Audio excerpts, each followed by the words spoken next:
Hey guys, what's going on? Lucky and Jesse here, working on the Falcon still, buttoning up a couple of things. Because this thing is going over to Louisiana, their ambient air temperature is going to be a little bit hotter than it is here in a different type of temperature. It's going to be it's a wet heat. Shall we not call it a dry heat? The opposite of a dry heat, whatever that is. So what we're going to do is put an adjustable fan control. So you mount it right over there, and don't turn it. This one goes to 11. That one goes to 11. Nice.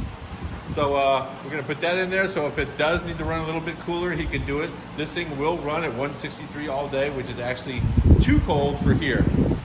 Another thing I did too, I did it when I wanted to drive the car around so I wouldn't fit in the thing, because I am a grown-ass man.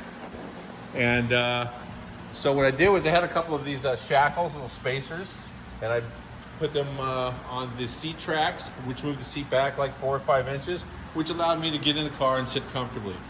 But that's not really safe to give back to the customers. So we whipped up a couple of these brackets.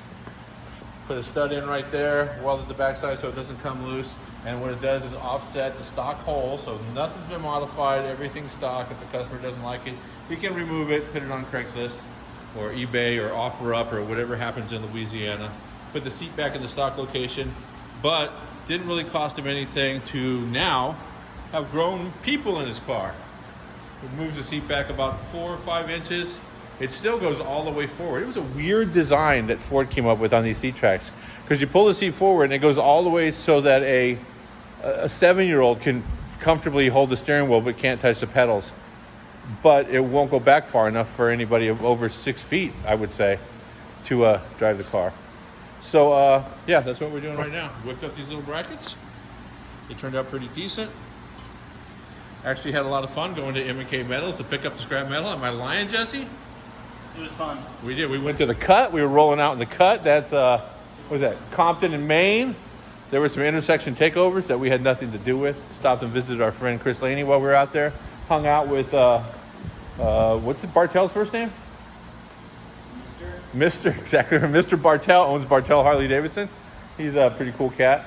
And that's it. Grabbed some lunch and came back. Buttoning this thing up now. And then we're going to send it over to the storage facility, and it's going to sit there and wait for transport to come pick it up. That will be it. That will be a wrap on the Falcon. That's it, you guys. Thanks a lot. As always, subscribe, share, tell a friend. Don't tell a friend. Leave some comments. See you later. Say goodbye, Jesse. Later.